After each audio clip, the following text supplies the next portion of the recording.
Assalamu alaikum, dear students. Welcome to City College of Tangail. We are warmly receiving you from our college. The source of higher education, City College of Tangail, is one of the renowned colleges in Bangladesh. It is an exceptional college than other colleges. The main purpose of our college is to spread the light of education all over the country. Many students from 64 districts are studying here and getting out being successful. It is we provide our best service. Dear learners, I am your English teacher. My name is Rashidul Islam Rashid, Assistant Professor, City College of Tangail. Today, I will take an introducing class and I will discuss about English syllabus and mark distribution. I will present this class with projector. Enjoy this class with attention. Let's see. Welcome to সৃষ্টি college of Tangail. সুপ্রিয় শিক্ষার্থী, সৃষ্টি college of টাঙ্গাইলে তোমাদেরকে স্বাগত এবং ফুলেল শুভেচ্ছা। আজকে আমি মাল্টিমিডিয়া ক্লাসের মাধ্যমে উপস্থাপন করব college identity, administration identity, teachers identity and subject identity. শুরুতেই কলেজ অ্যান্ড অ্যাডমিনিস্ট্রেশন আইডেন্টিটি। আমাদের college Srishti college of Tangail which is situated at Biswasbetka in Tangail. আমাদের college Srishti college of Tangail, টাঙ্গাইলের বিশ্বাসবেদকাতে অবস্থিত। আমি আমাদের কলেজ ক্যাম্পাসের কিছু অংশ তোমাদের সামনে উপস্থাপন করলাম। এরপর আমি পরিচয় করাই দিব the founder and MD of Srishti education family and সৃষ্টি কলেজ অফ টাঙ্গাইল। আমি পরিচয় করে দিচ্ছি আমাদের কলেজ এবং সৃষ্টি এডুকেশন ফ্যামিলির প্রতিষ্ঠাতা chairman and MD doctor Shariful Islam Ripon. এবং এরপর আমি পরিচয় করিয়ে দিব DG and CEO of Srishti education family Mahbul Islam Miron. ইনি হলেন আমাদের সৃষ্টি শিক্ষা পরিবার এবং সৃষ্টি কলেজ অফ টাঙ্গাইলের director general and chief executive officer Mahbul Islam Miron sir. এখন আমি পরিচয় করে দেব অ্যাডমিনিস্ট্রেশনস আইডেন্টিটি, অর্থাৎ আমাদের কলেজের যে অ্যাডমিনিস্ট্রেটরস আছেন তাদেরকে আমি পরিচয় করে দেব। শুরুতেই যার ছবিটা আমি দেখাবো, ইনি হলেন সৃষ্টি কলেজ অফ টাঙ্গাইলের প্রিন্সিপাল ম্যাম শিবলি ফেরদৌসি।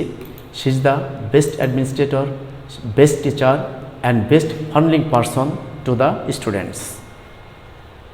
এরপর অ্যাডমিন অফিসার মোহাম্মদ আবু সাইদ, সৃষ্টি college of Tangail. He is the best teacher of mathematics.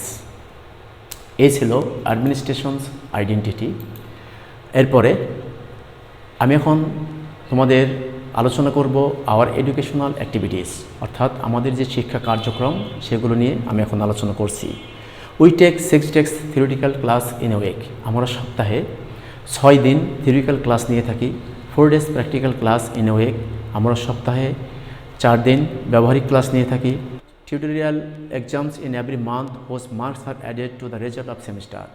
আমরা প্রতি মাসে 2টি টিউটোরিয়াল পরীক্ষা নিয়ে থাকি, যার নম্বর সেমিস্টার রেজাল্টের সাথে যুক্ত করা হয়। এই ছিল আমাদের এডুকেশনাল অ্যাক্টিভিটিস। এরপর টিচার্স আইডেন্টিটি। আমি এখন টিচার্স আইডেন্টিটি, অর্থাৎ দেয়ার আর 4 টিচার্স ইন ইংলিশ ডিপার্টমেন্ট। আমাদের ইংলিশ ডিপার্টমেন্টে আমরা 4 জন টিচার্স আছি।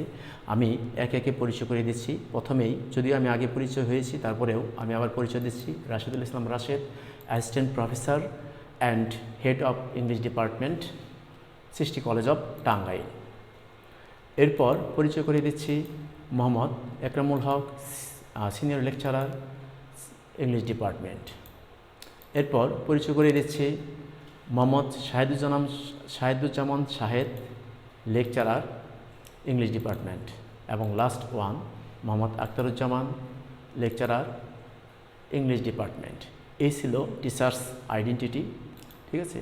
এরপরে আমি সাবজেক্ট আইডেন্টিটি, অর্থাৎ সিলেবাস অ্যান্ড মার্ক ডিস্ট্রিবিউশন নিয়ে আলোচনা করব। প্রথমেই ফার্স্ট পেপার, অর্থাৎ ইংলিশ ফার্স্ট পেপার নিয়ে প্রথমে আলোচনা করব। তোমরা নিশ্চয়ই জানো যে ইংলিশ, বাংলা এবং আইসিটি এই 3টি বিষয় হয়তো বোর্ড একটু পরিবর্তন করতে পারে, যার কারণে এখনও মার্কেটে এই বইগুলো আসে নাই। যখন আসবে তখন তোমরা কিনে নিবে, ঠিক আছে। তো আমি ইংলিশ ফার্স্ট পেপারের মার্ক ডিস্ট্রিবিউশন আলোচনা করব। ইংলিশ ফার্স্ট পেপারে দুটি অংশ আছে। পার্ট 1-এ থাকবে রিডিং সাইড 60 মার্কস, পার্ট 2-এ থাকবে রাইটিং সাইড 40 মার্কস এবং টোটাল মার্কস 100। আসো রিডিং সাইড, ঠিক আছে। প্রথমেই তোমাদের জানতে হবে যে এই রিডিং সাইটে তোমার প্রশ্নের মধ্যে 3টা প্যাসেজ থাকবে। ফার্স্ট প্যাসেজ থেকে তোমাকে অ্যান্সার করতে হবে 1 নম্বরের এ অ্যান্ড বি।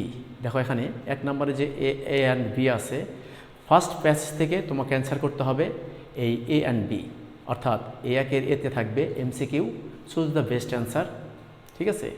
প্রত্যেকটা প্রশ্নের জন্য 1 করে নাম্বার থাকবে, টোটাল 5 নাম্বার। এবং বিতে থাকবে হলো কম্প্রিহেনশন কোশ্চেন্স, অর্থাৎ অ্যান্সারিং কোশ্চেন্স থাকবে। 5টা প্রশ্নের উত্তর দিতে হবে, প্রত্যেকটা প্রশ্নের জন্য 2 করে নাম্বার, টোটাল 10 নাম্বার। এবং 2 নম্বরের কোশ্চেনটি অ্যান্সার করতে হবে তোমাদের সেকেন্ড প্যাসেজ থেকে। এখানে থাকবে ইনফরমেশন ট্রান্সফার আর ফ্লো চার্ট থাকবে। এই কোশ্চেনটা তোমাদের কাছে নতুন, যখন আমরা আলোচনা করব তখন তোমরা বুঝতে পারবে। এবং 5টি প্রশ্নের উত্তর দিতে হবে, 5টি উত্তর দিতে হবে এবং 2 করে নাম্বার পাবে, টোটাল 10 মার্কস। এরপরে 3 নাম্বার সামারাইজিং, তোমাকে থার্ড পেজ থেকে অ্যান্সার করতে হবে এই সামারাইজিংটা, অর্থাৎ প্যাসেজের সামারাইজ করতে হবে, সারাংশ লিখতে হবে, এখানেও নাম্বার 10। এরপরে আসো 4 নম্বরে ক্লোজ টেস্ট উইথ ক্লোজ এবং 5 নাম্বার আছে cloze test without close. Cloze test with close এবং ক্লোজ টেস্ট উইদাউট ক্লোজ, এই দুটি প্রশ্ন তোমরা এসি লেভেলে পড়ে আসছো। 4 নম্বরে ক্লোজ টেস্ট উইথ ক্লোজ 0.5 করে নাম্বার, 10টি প্রশ্নের উত্তর দিতে হবে, 5 নাম্বার। এবং 5 নম্বরে ক্লোজ টেস্ট উইদাউট ক্লোজ, এক্ষেত্রে 1 করে নাম্বার, 10টি প্রশ্নের উত্তর দিতে হবে এবং 10 নাম্বার। এবং 6 নাম্বার আছে হলো রিঅ্যারেঞ্জিং সেন্টেন্স, অর্থাৎ 10টি সেন্টেন্স ডিসঅর্ডারলি দেওয়া থাকবে, তোমাকে অর্ডারলি লিখতে হবে এবং প্রত্যেকটা প্রশ্নের উত্তরের জন্য 1 করে নাম্বার, টোটাল 10 মার্কস। এই ছিল রিডিং সাইড। এরপর আসো রাইটিং সাইড 40 মার্কস, অর্থাৎ 7 নম্বরে থাকবে হলো রাইটিং প্যারাগ্রাফ অ্যান্সারিং কোশ্চেন্স, অর্থাৎ তোমাকে একটা প্যারাগ্রাফ লিখতে হবে এবং অ্যান্সারিং কোশ্চেন্স, অর্থাৎ 5টা প্রশ্ন দেওয়া থাকবে, সেটার সাথে উত্তর মিলিয়ে তোমাকে লিখতে হবে এবং টোটাল মার্কস হলো 10। এরপর 8 নাম্বার থাকবে হলো কমপ্লিটিং স্টোরি, তোমাকে একটা স্টোরি লিখতে হবে, একটা গল্প লিখতে হবে এবং তার একটা টাইটেল বা নাম দিতে হবে এবং এর মার্কস থাকবে 7। 9 নম্বরে writing informal letters or emails, অর্থাৎ 9 নম্বরে তোমাকে হয় লেটার লিখতে হবে না হয় ইমেইল লিখতে হবে, ঠিক আছে।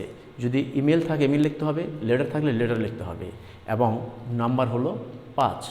এরপরে 10 নম্বরে analysing maps, grasp and charts, এখানে গ্রাফ চার্ট অথবা পাই চার্ট থাকবে এবং গ্রাফ বা ওই পাই চার্টকে তোমার অ্যানালাইজ করতে হবে, এক্সপ্লেইন করতে হবে এবং নাম্বার থাকবে 10।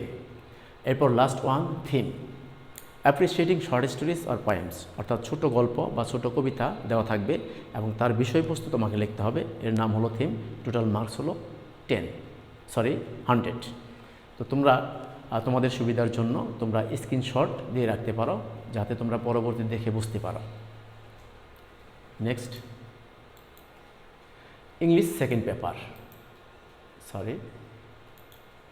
English second paper total marks থাকবে 100। এখানেও এই ইংলিশ সেকেন্ড পেপারকেও 2টি অংশে ভাগ করা হয়েছে, part A and part B. Part A থাকবে গ্রামার 60 মার্কস, অর্থাৎ গ্রামারের 12টি টপিক্স থাকবে এবং প্রত্যেকটা টপিক্সের জন্য 5 করে নাম্বার থাকবে, টোটাল 5×12 60 মার্কস।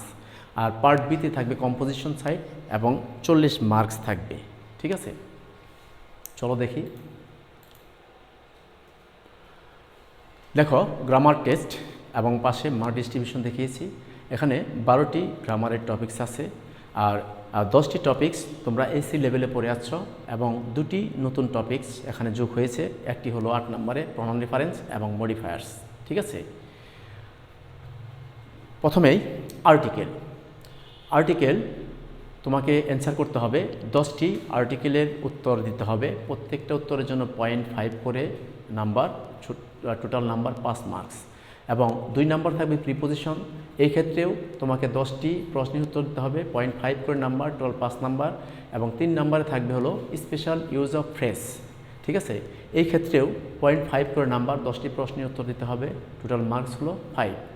এবং 4 নাম্বারে থাকবে হলো কমপ্লিটিং সেন্টেন্স, অর্থাৎ কিছু সেন্টেন্স ইনকমপ্লিট করা থাকবে, সেগুলোকে কমপ্লিট করে লিখতে হবে এবং প্রত্যেকটা উত্তরের জন্য 0.5 করে নাম্বার, টোটাল 10টি লিখতে হবে, 5 নাম্বার।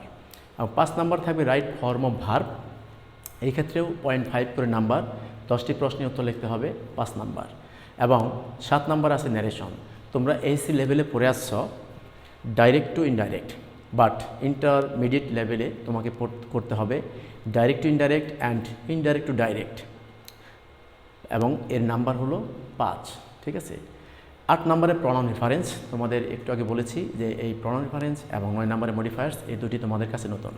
প্রনাউন রেফারেন্স হলো যে একটা পেজের মধ্যে কিছু প্রনাউন তোমার আনক্লিয়ার থাকবে, কিছু প্রনাউন ভুল দেওয়া থাকবে এবং সেই ভুল প্রনাউনগুলোর সঠিক প্রনাউন তোমাকে লিখতে হবে, সঠিক প্রনাউন আইডেন্টিফাই করতে হবে এবং প্রত্যেকটা প্রনাউনের জন্য 1 করে নাম্বার, টোটাল 5 নাম্বার। এরপরে 9 নম্বর আছে মডিফায়ার্স। মডিফায়ার্সটাও তোমাদের কাছে নতুন, যখন আমরা ক্লাস নেব তখন তোমরা বুঝতে পারবে আশা করছি। মডিফায়ার হলো যে সকল ওয়ার্ডগুলো অন্য কোনো ওয়ার্ডের আগে বা পরে বসে ওই ওয়ার্ড সম্পর্কে অতিরিক্ত তথ্য প্রদান করে, আর সেই অতিরিক্ত তথ্য প্রদানকারী ওয়ার্ডই হলো মডিফায়ার। মডিফায়ার মানে হলো পরিবর্তনকারী, পরিবর্তন করে দেয়। ঠিক আছে। আর এই ক্ষেত্রেও তোমার 0.5 করে নাম্বার, 10টি প্রশ্নের উত্তর দিতে হবে, 5 নাম্বার। এরপরে 10 নম্বরে সেন্টেন্স কানেক্টরস, যা তোমরা এসএ লেভেলে পড়ে আসছো। কিছু কানেক্টর তোমাকে লিখতে হবে, সঠিক উত্তর লিখতে হবে এবং এখানে 0.5 করে নাম্বার, টোটাল 10টি কানেক্টর দেখাতে হবে, 5 নাম্বার। এরপরে 11 নাম্বার আছে সিনোনিম অ্যান্ড অ্যান্টোনিম। অর্থাৎ সিনোনিম হলো প্রতিশব্দ, পারিভাষিক শব্দ, অ্যান্টোনিম হলো বিপরীত অর্থক শব্দ। অর্থাৎ কিছু ওয়ার্ডের তোমার বিকল্প কোনো নাম থাকে বা কোনো পারিভাষিক বা প্রতিশব্দ থাকে, সেগুলো তোমাকে লিখতে হবে, অথবা কোনো ওয়ার্ডের বিপরীত কোনো অর্থ লিখতে হবে। ঠিক আছে। এখানে তোমাকে 10টি প্রশ্নের উত্তর দিতে হবে, 0.5 করে, 5 নাম্বার। এরপরে লাস্ট ওয়ান, পাঞ্চুয়েশন মার্ক। ঠিক আছে। এই প্রশ্নটিও তোমাদের এসএ লেভেলে ছিল। পাঞ্চুয়েশন মার্ক হলো আমরা অনেক সময় বক্তব্য বা ভাষণের সময় মাঝে মধ্যে 1 থেকে 1.5 সেকেন্ড থেমে যাই, আর এই থেমে যাওয়ার জন্য কতগুলো নিয়ম আছে, আর এই নিয়মগুলোকে কতগুলো সাংকেতিক চিহ্নে প্রকাশ করা হয়, আর এই সাংকেতিক চিহ্নগুলোকেই বলা হয় পাঞ্চুয়েশন মার্ক। এই ক্ষেত্রেও তোমাকে 10টি পাঞ্চুয়েশন মার্ক আইডেন্টিফাই করতে হবে, 0.5 করে নাম্বার, টোটাল মার্ক হলো 5। এই ছিল গ্রামার টপিক্সে তোমার 60 মার্কস। এরপরে আসো কম্পোজিশন সাইট। ঠিক আছে। তো কম্পোজিশন সাইটে 40 মার্কস। 13 নম্বরে থাকবে হলো ফর্মাল লেটার অর ইমেইল। অর্থাৎ ফর্মাল লেটার বলতে তোমার অ্যাপ্লিকেশন থাকবে অথবা ইমেল থাকবে। তোমরা এখানে লক্ষ্য করতে পারছো যে ফার্স্ট পেপার এবং সেকেন্ড পেপারে উভয় ক্ষেত্রেই ইমেল থাকতে পারে। ঠিক আছে। আর এক্ষেত্রে অ্যাপ্লিকেশন অথবা ইমেল, তার নাম্বার হলো টোটাল 8 মার্কস। এরপর আসে হলো 14 number report writing for news papers. অর্থাৎ নিউজ পেপারে প্রকাশিতের জন্য তোমাকে রিপোর্ট করতে হবে, আর রিপোর্ট রাইটিংয়ে তোমার নাম্বার থাকবে হলো 8। এরপরে আছে 15 নম্বরে প্যারাগ্রাফ। অর্থাৎ প্যারাগ্রাফ ফার্স্ট পেপার এবং সেকেন্ড পেপার উভয় ক্ষেত্রেই তোমাকে লিখতে হবে, আর এই ক্ষেত্রে প্যারাগ্রাফের মার্কস থাকবে হলো 10। আর এরপরে 16 নাম্বার ফ্রি রাইটিং কম্পোজিশন। তোমরা এটাও তোমাদের এসি লেভেলে ছিল, ফ্রি রাইটিং বা কম্পোজিশন। এই ক্ষেত্রে মার্ক হলো 14। ঠিক আছে। তো এই হলো টোটাল মার্কস হলো 40, অর্থাৎ গ্রামার সাইটে 60 মার্কস এবং কম্পোজিশন সাইটে 40 মার্কস। এই হলো টোটাল 100 মার্কস। তো এই ছিল আজকে আমার ক্লাস। তো তোমাদের সবাইকে আমি ধন্যবাদ জানাচ্ছি আজকের এই মাল্টিমিডিয়া ক্লাসটি উপভোগ করার জন্য, এবং পরবর্তীতে আমরা তোমাদের সামনে ক্লাস নিয়ে হাজির হব, সে অপেক্ষায় তোমরা থাকো। আর তোমরা বর্তমান এই পরিস্থিতিতে সুস্থ থাকো, নিরাপদ থাকো, এই কামনায় আজকের ক্লাসের সমাপ্তি করছি। আসসালামু আলাইকুম।